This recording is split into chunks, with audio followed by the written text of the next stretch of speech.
My dear student, my प्रिय छात्रों, मैं आज आपको 9th क्लास का चैप्टर लोकतांत्रिक पुस्तक का चैप्टर 2 है, अध्याय 2 संविधान निर्माण, इसके बारे में मुख्य बिंदु बताऊंगा जो आपके मिड टर्म एग्जाम के लिए बहुत महत्वपूर्ण होंगे। उसमें सबसे पहला पॉइंट है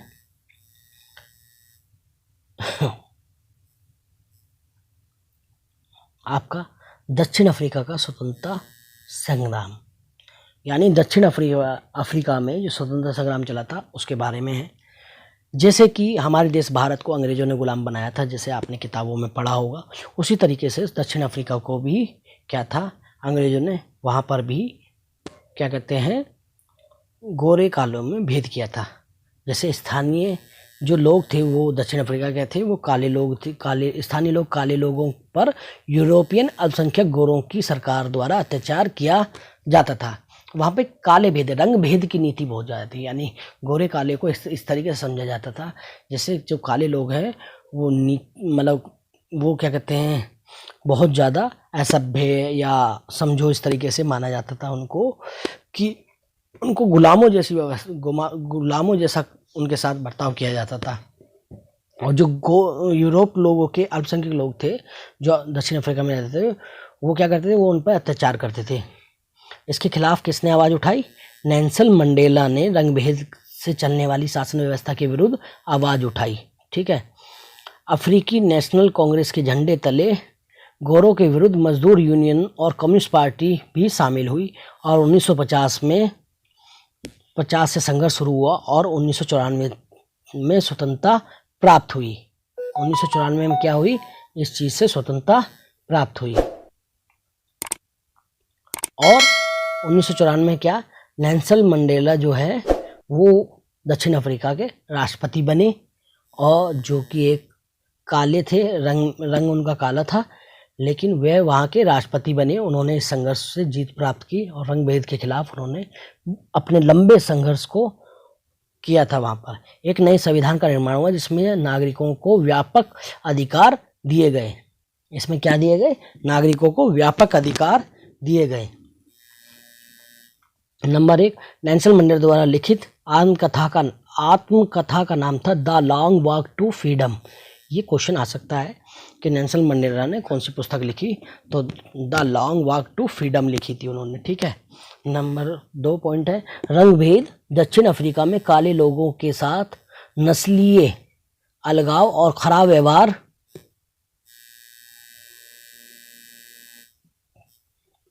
व्यवहार करने वाली शासन व्यवस्था, ये कहाँ पे थी? दक्षिण अफ्रीका में।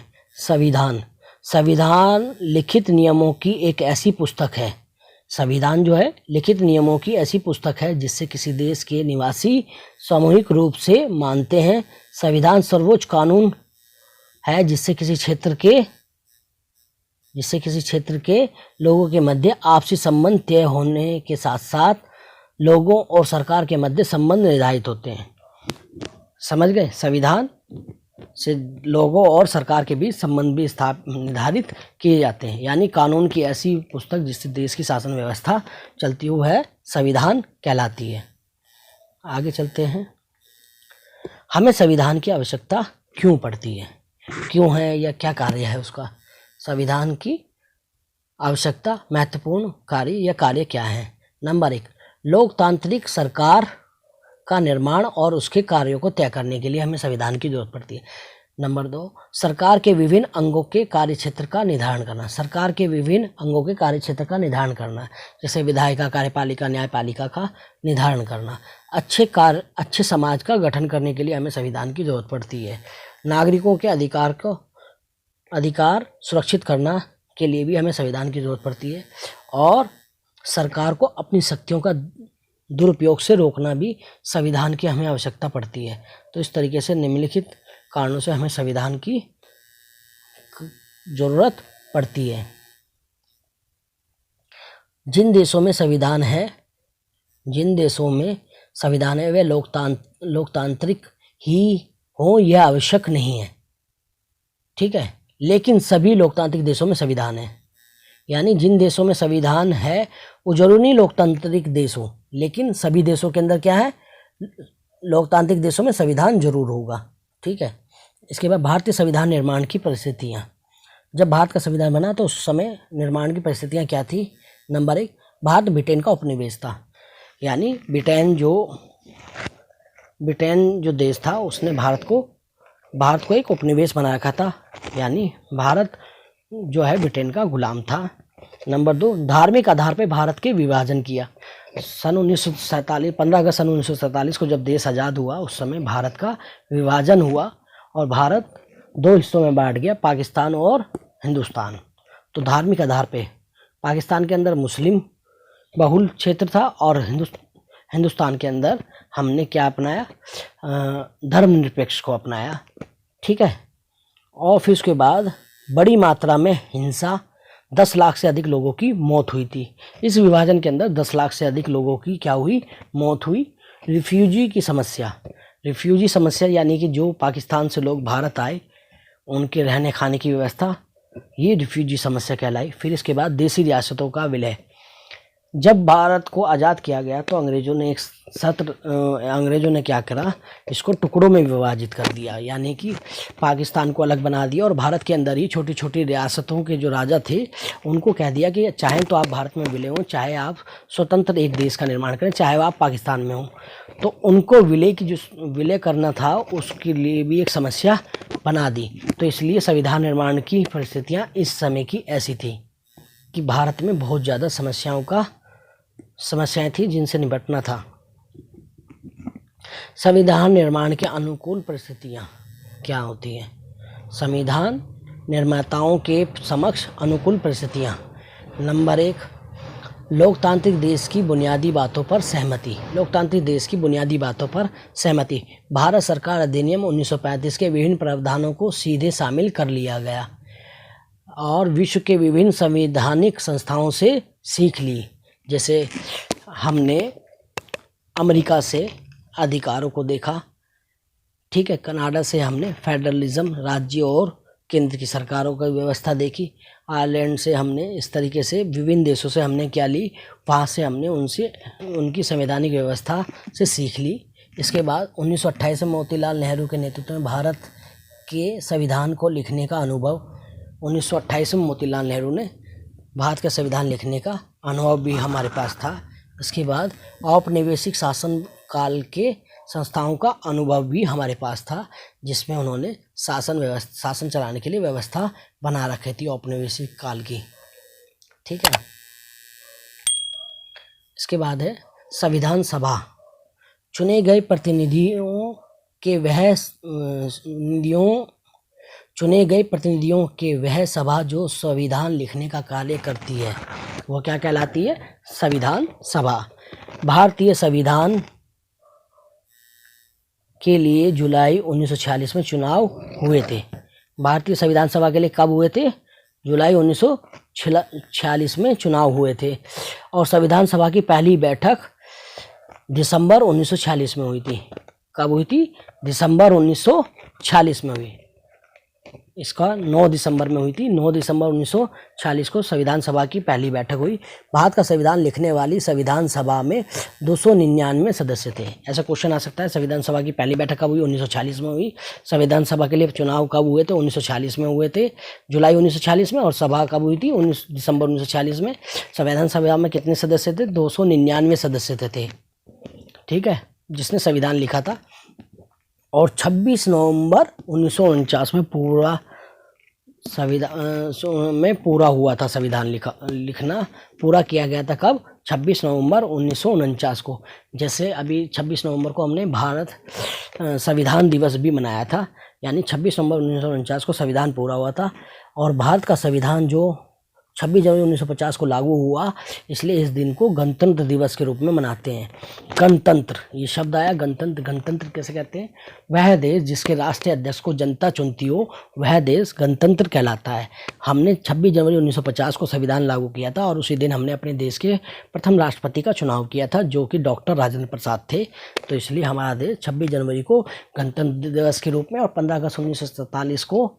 15 अगस्त को हम किस रूप में मनाते हैं हर साल? स्वतंत्रता दिवस के रूप में। ठीक है। इसके बाद डॉक्टर भीमराव अंबेडकर भारतीय संविधान सभा के प्रारूप समिति के अध्यक्ष थे। ड्राफ्टिंग कमेटी के क्या थे? चेयरमैन थे। कौन? डॉक्टर भीमराव अंबेडकर। और संविधान का पिता भी किसे कहा जाता है? डॉक्टर भीमराव अंबेडकर को। संविधान निर्माता भी किसे कहा जाता है? डॉक्टर भीमराव अंबेडकर को। डॉक्टर राजेंद्र प्रसाद भारतीय संविधान सभा के अध्यक्ष थे। डॉक्टर राजेंद्र प्रसाद जो पहले राष्ट्रपति भी थे, उससे पहले वो प्रथम राष्ट्रपति भी बने, वह संविधान सभा के स्थायी अध्यक्ष भी थे। ठीक है। गांधी जी ने यंग इंडिया नामक पत्रिका निकाली थी। इस तरह क्वेश्चन आ सकता है कि यंग इंडिया नामक पत्रिका किसने निकाली थी? तो यंग इंडिया नामक पत्रिका किसने निकाली थी? गांधी जी ने निकाली थी। ठीक है।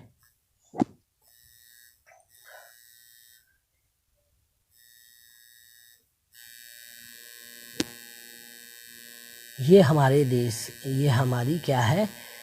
संविधान की प्रस्तावना है। इसको हम पढ़ेंगे एक बार।